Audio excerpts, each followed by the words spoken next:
کیا کبھی زقوم کے درخت کے بارے میں سنا ہے؟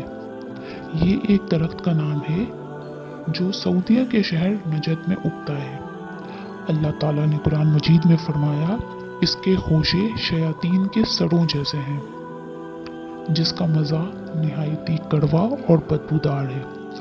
توڑنے کی صورت میں دودھ جیسا رس نکلتا ہے جو جسم کو لگ جائے تو ورم ہو جاتا ہے۔ زقوم کے درخت کے بارے میں ایک اور مقام پر اللہ تعالیٰ نے ارشاد فرمایا، بے شک وہ ایک درخت ہے جو جہنم کی جڑ میں سے نکلتا ہے، اس کا شگوفہ ایسے ہے جیسے شیطانوں کے سر ہوں، پھر بے شک وہ اس میں سے کھائیں گے، اس سے پیٹ بھریں گے۔ موازنہ ہے اللہ کے مخلص بندوں اور منکرین کا۔ مخلص بندوں کے لیے جنت کی نعمتوں میں کیف و سرور کی زندگی ہے، اور منکرین کے لیے زقوم جیسی چیزوں سے سرور ہوگا۔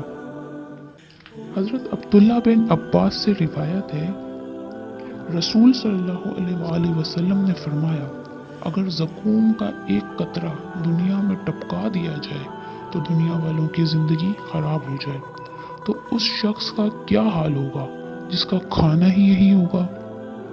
اللہ تعالی ہمارا ایمان سلامت رکھے اور ہمیں جہنم کی اس بدترین عذاب سے محفوظ فرمائے، آمین۔